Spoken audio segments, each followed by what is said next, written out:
Hello and welcome back to our channel. Today's video, let's learn how we can add a subscribe button on Facebook page.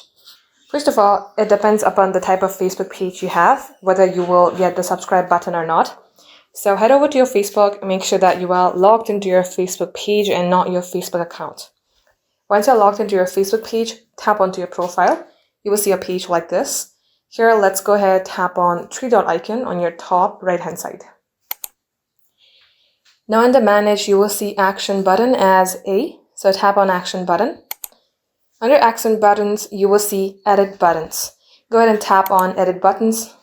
And as you do that, you will be able to see the button of subscribe. As I've mentioned before, it depends upon the type of page you have.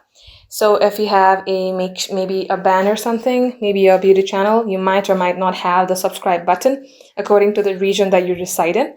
If you have it, go ahead and check onto it and then tap on Save.